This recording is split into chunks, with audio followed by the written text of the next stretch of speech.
quick focus on Ethiopia.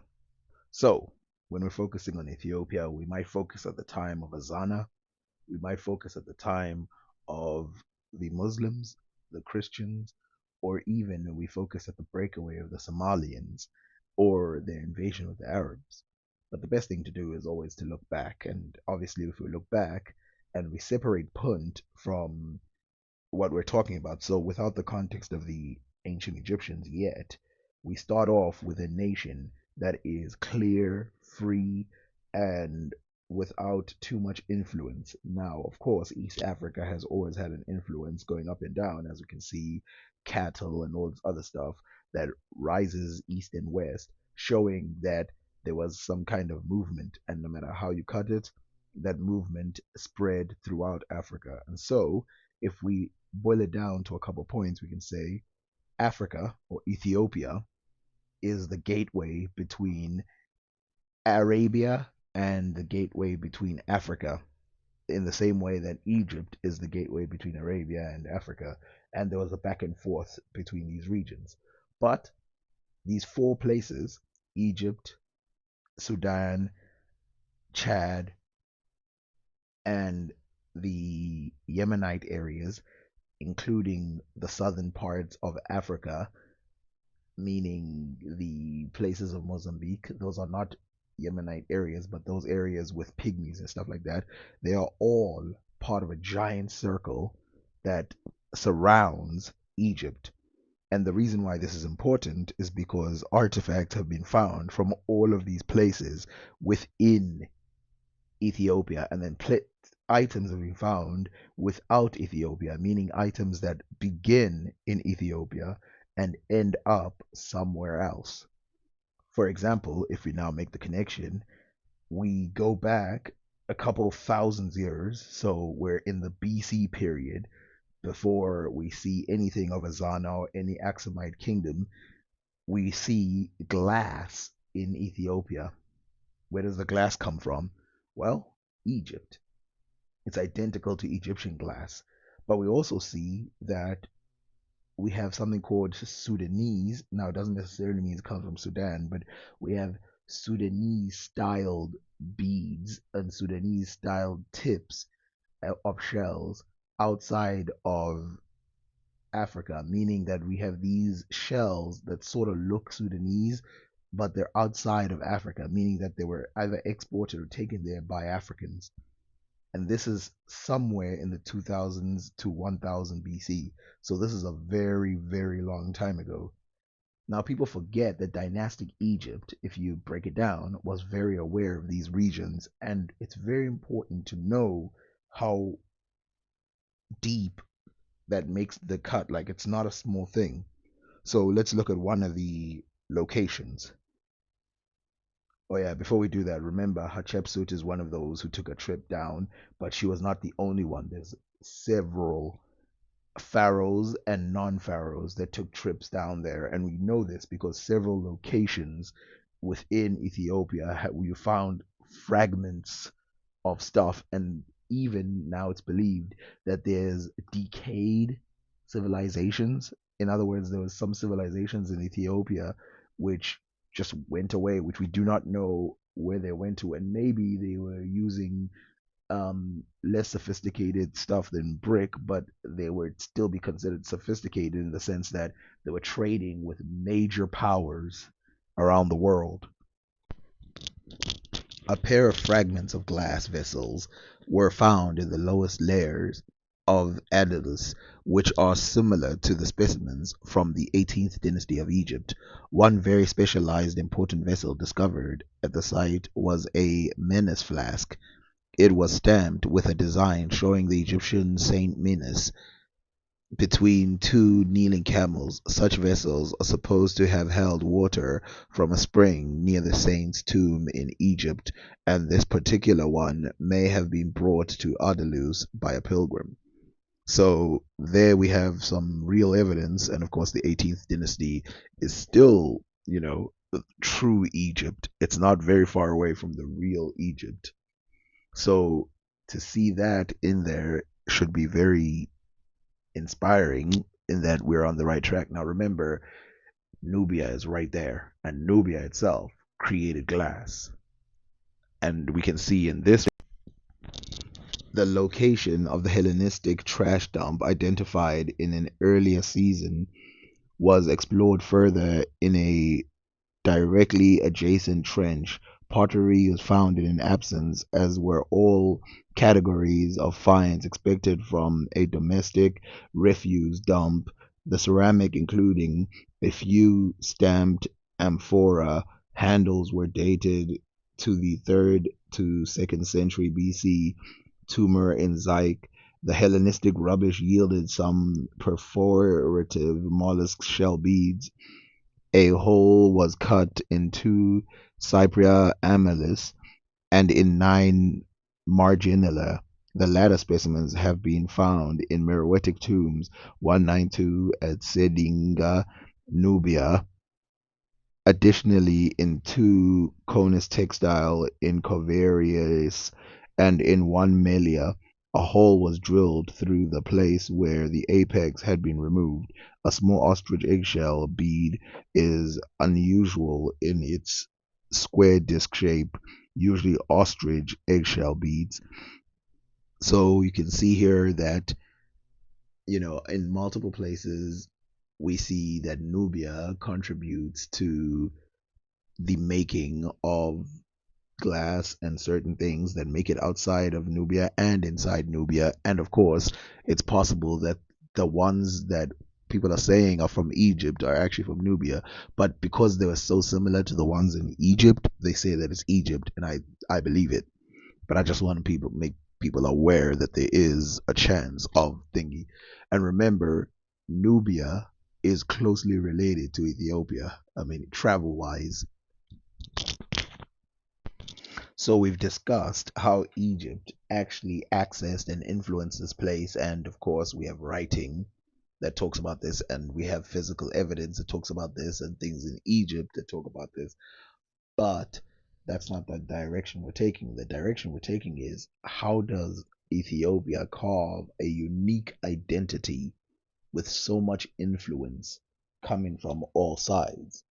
How do we get to kings, legendary kings that kill giant snakes and stuff like that? Where did they get those ideas from?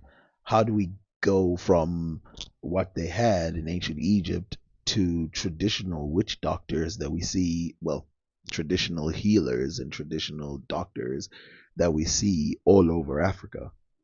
How do we go from this influence to them sticking so heavy on the African side, even though their influence is coming in from a kingdom connected into Arabia? You can see here Egypt is connected well into Arabia, or at least that small area that is close to Arabia. You can see Arabia is a little far away at this time.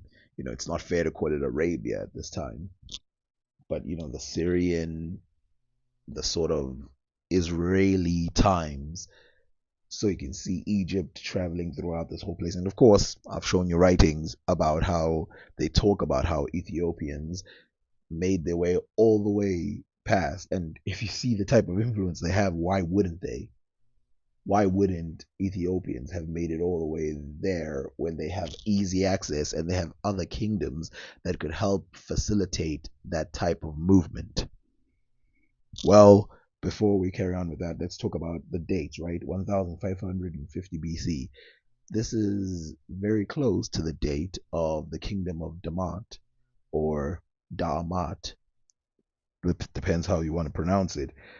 Now, this kingdom is one of those African kingdoms that spring up and becomes very legendary because it starts something that is going to grow and become huge within the world. But remember, because of historical ties, again, it's not completely unique to the world. Sheba or Saba is connected to Damat. Kush is connected to Damat. The Blemi is connected to Damat. Egypt connected to Damat. And this is proven, and it's just fair. The kings of these regions have their own identities. And remember, I told you it is only after Islam that they stop praising the same kings as the Sabaeans, the gods as the Sabaeans. Before that, it's the moon, it's the crescent moon, and the sun disk that is being praised. So, is that an African thing? Meaning, is that a Central African thing? Or is that an Egyptian thing that's going on? The answer is probably Egyptian, if we're being honest, because East Africa tends to flow with an Egyptian bend to it. We see this in Nubia, Sudan, and places like that.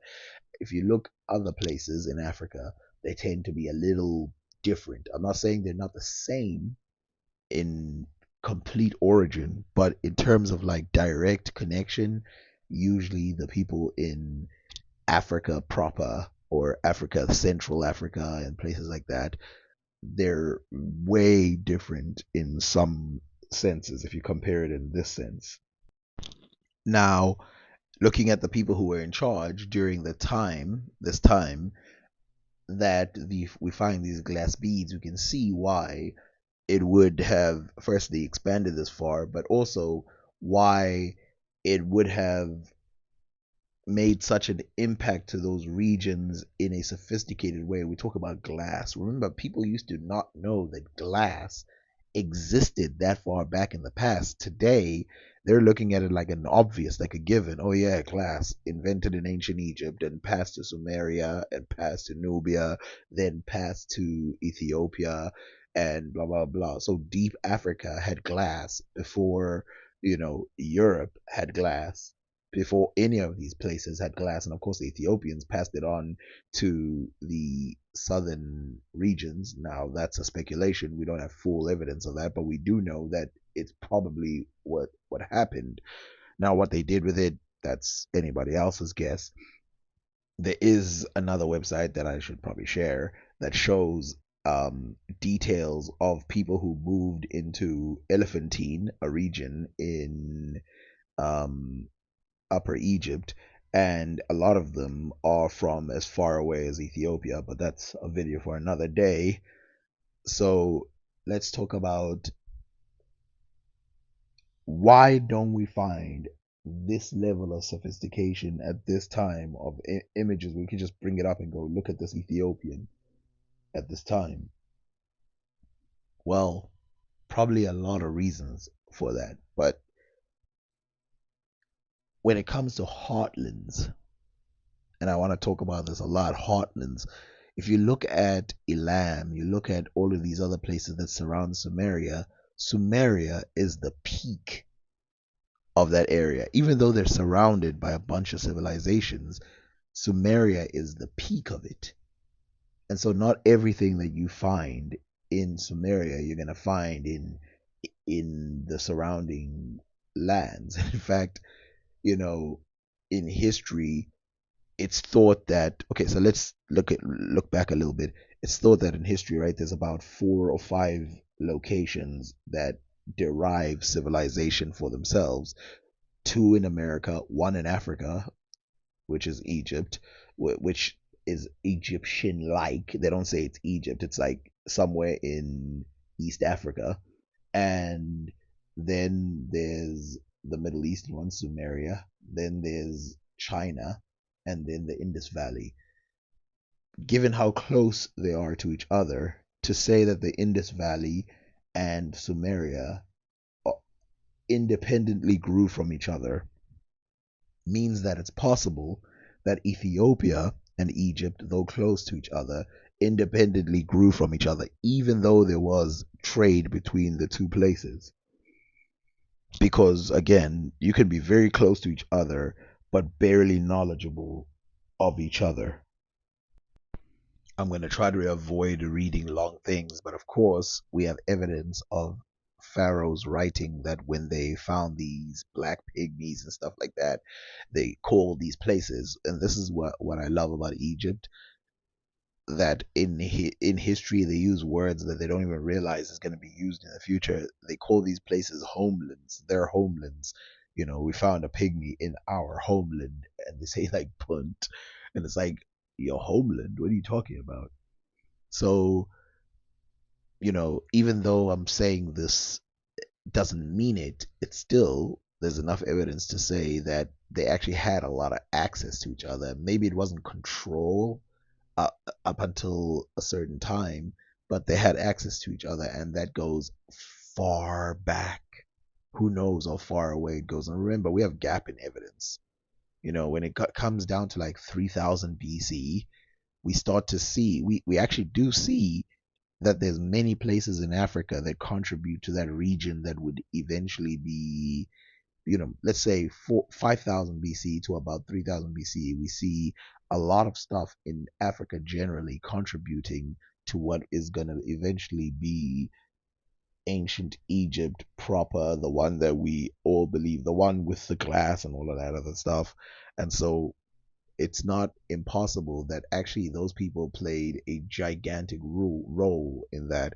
And of course, I'm one of those people where I don't dispute normal things like the Bantu expansion or anything like that, but I'm also not going to dispute the idea that there were Bantu people in Egypt.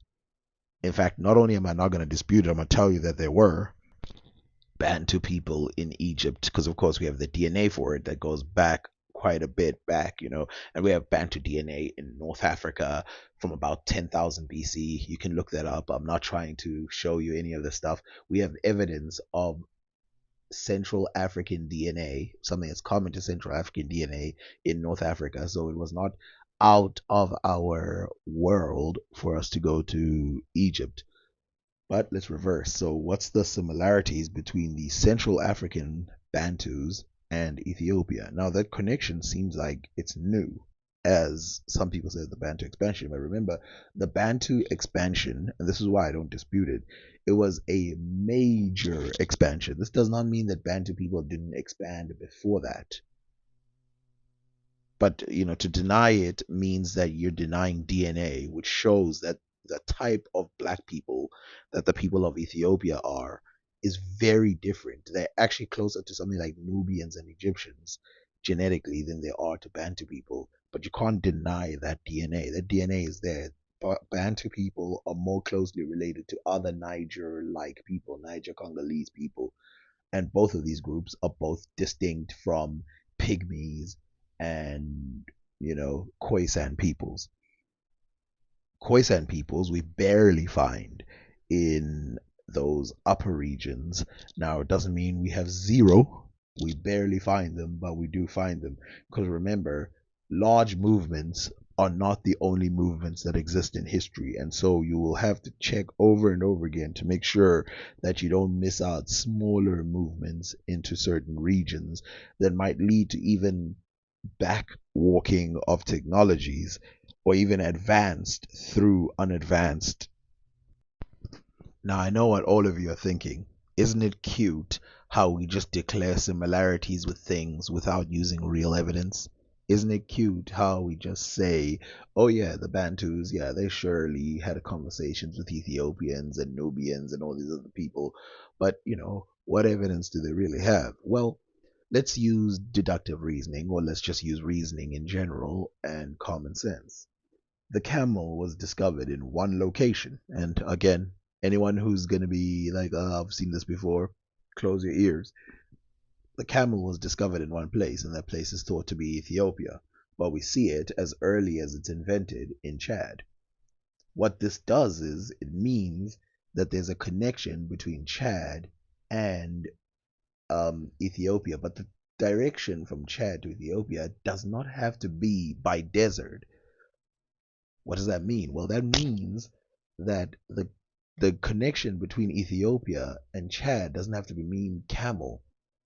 So, again, using reasoning, does that mean that Ethiopia, no matter what level it was of sophistication, by the way, I'm talking about 5000 BC, 4000 BC, 3000 BC, and later is what I'm talking about here. Does that mean that the connection between these two places has just always been there, even though the populations didn't admix that deeply?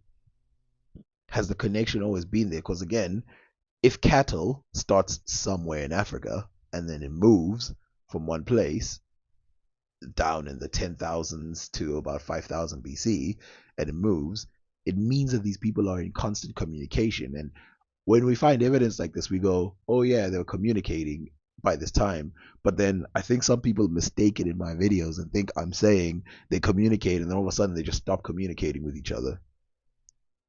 Oh yeah, yeah, yeah. We find that corn is discovered in corn, meaning real corn that you eat, is discovered in Africa at this one specific time, and then that corn is distributed throughout Africa. It's called sorghum, and it's distributed throughout the entire continent of Africa. But that's the one time that they communicated. After that, they just separated and it had nothing to do with each other. That's not possible or reasonable, and we find this with many other things. Oh yeah, yeah, yeah, yeah. Their languages, yeah, yeah, yeah. Sure, sure, sure. They got it from another person, the Nubians, the Ethiopians, the Tigray, all these other people. They got it from some group, but it doesn't really matter because blah blah blah. Because after that they just separated. But that's not how it works. The people, to me, this shows that they were always connected with each other. Oh yeah, boats. Yeah, yeah. They started somewhere in Nigeria. They move all the way to, East Africa. But that's only that one period that happened. No, these places have always been connected, but you must remember it was small movements, meaning the DNA wasn't heavily affected to the point where you find. Because a lot of these things, when they say it's not there, they don't mean it's absent. They mean it's not there in large enough number where we can't group people genetically in Africa different from each other. Remember, Africa is one of the most genetically diverse regions in the world because we're one of the oldest in the world, and we find ghost species of humans, and they're sort of located in one region of Africa, meaning that they sort of didn't leave that one region. And so we can prove by that there's some isolation, but not all isolation.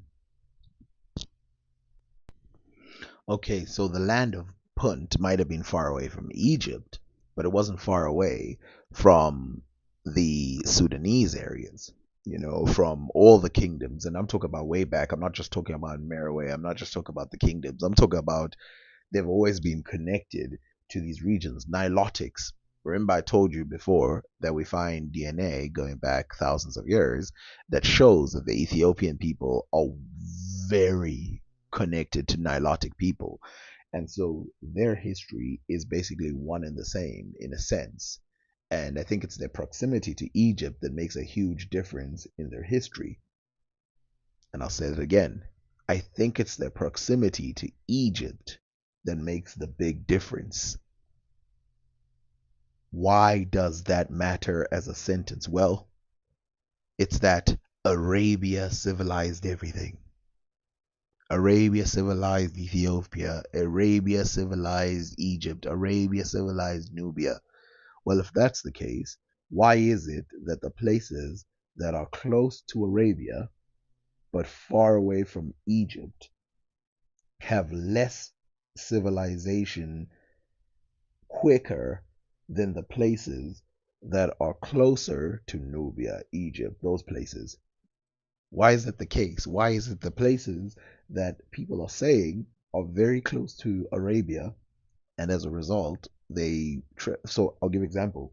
Kenya is one of those areas where there's allegedly Middle Eastern people who went very early to that region, but you don't see a civilization as early as you see Nubian civilizations, Nubian meaning Sudanese civilizations, or even Egyptian civilizations. So if those people were bringing civilizations to Africa and they landed in Kenya as early as people say they did, some people speculate they did, where's that civilization right there? Or were they civilized only when they went to Egypt and then they forgot that they were civilized when they went the other way around? It's quite clear that the routing is Sudan. Really, it's Sudan. Let's just stop there. We don't even have to say Egypt because Egypt is a product of Sudan. And there's this book by this author, female author. I showed it the other time. She's the one that talked about the Moors in Spain and all the other things from the 1800s. And she talked about how it's possible that Egypt was seeded by Sudan. And she talked about how, imagine every thought we have about Africa today and how it will flip on its head if we find out that Sudan is at the root of Egypt. Even if there was Middle Eastern influence later or anything else, if we found out that Sudan was at the root of Egypt, that would flip everything on the head. And remember, at this time, Egypt had a lot of focus on it, and that's because the Indus civilization up until later was not discovered, and all these other places were not discovered, and so people thought that civilizations were super rare, and other civilizations in Africa, even though they'd been discovered 400 years before this woman was even born, they had been buried or forgotten. I wonder why.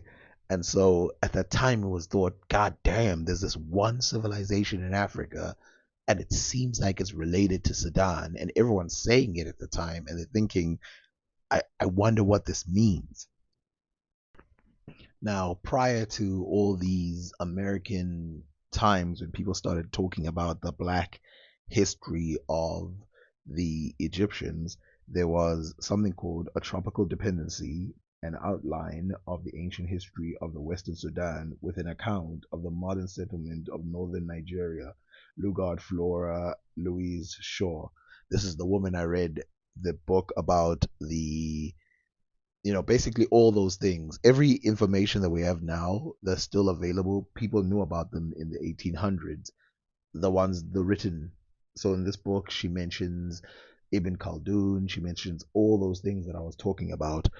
But the most interesting part is this reading that talks about how typical it was to think that the ancient Egyptians were black in the 1800s. Ethiopia and Egypt assert that the worship of Amun and Osiris, with the feast and processions, was first settled at the metropolis of Meroe.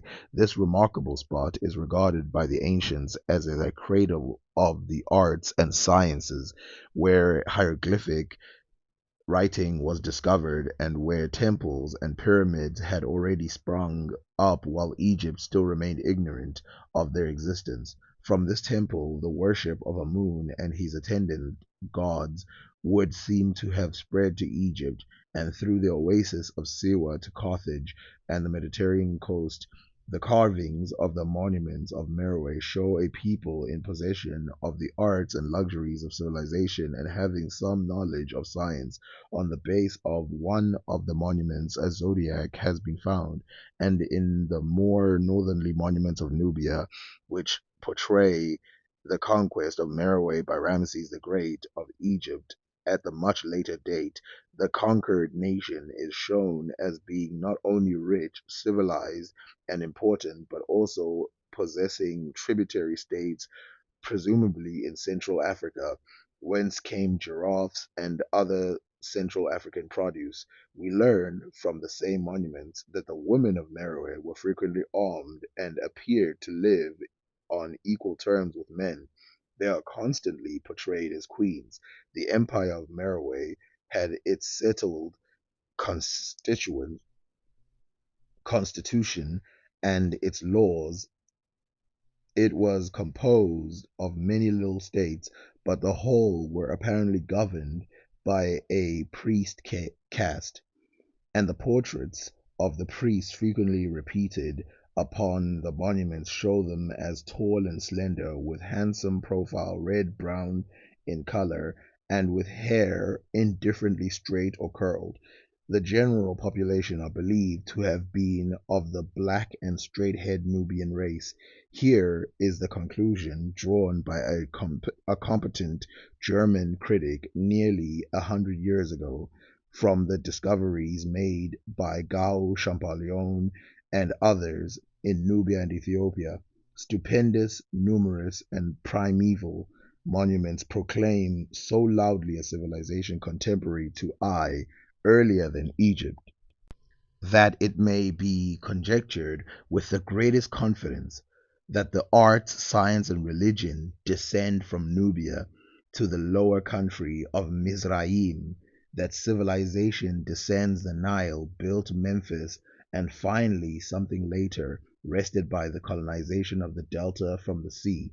The monuments, through eloquent, are not the only grounds upon which this conclusion has been reached.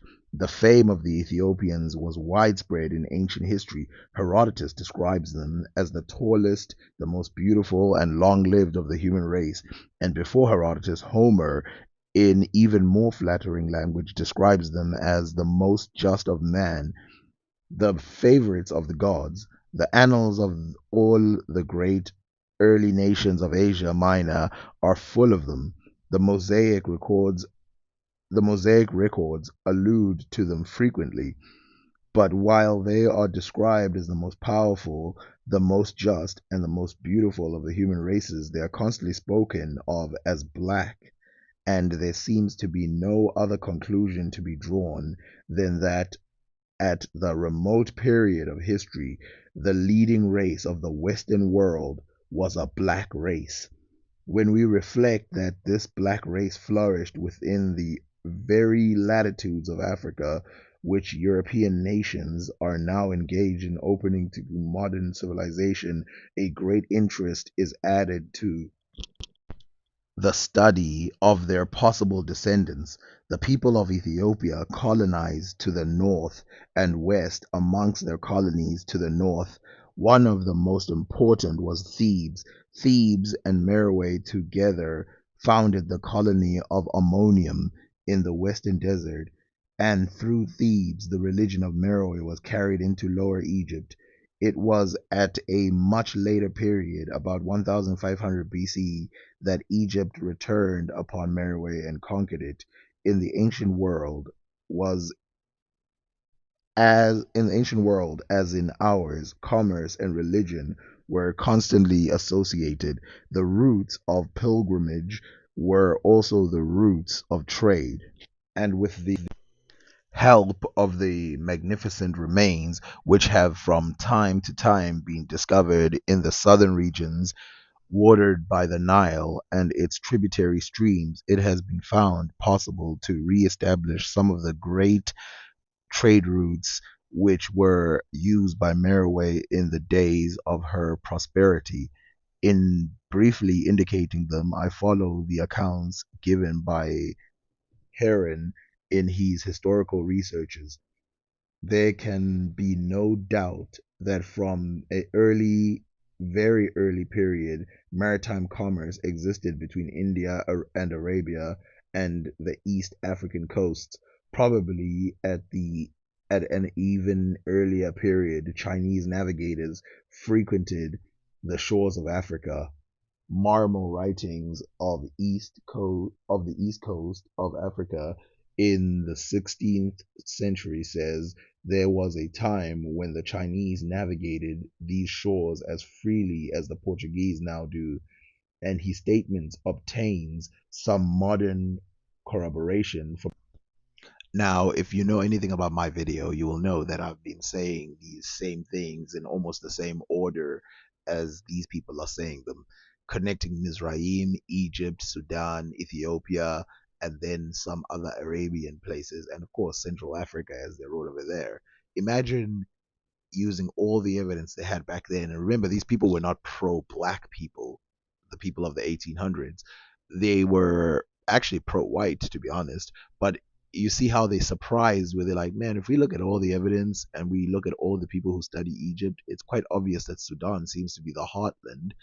Well, Ethiopia at the time seems to be the heart of all of these civilizations that go around. And of course, we read people like Herodotus and stuff who say that the average person can actually write in the Ethiopian regions, whereas in Egypt, it's something that's reserved for the elite of some kind. And of course, there's a final connection between African civilizations and this place, which is the Pygmies, the Pygmoids.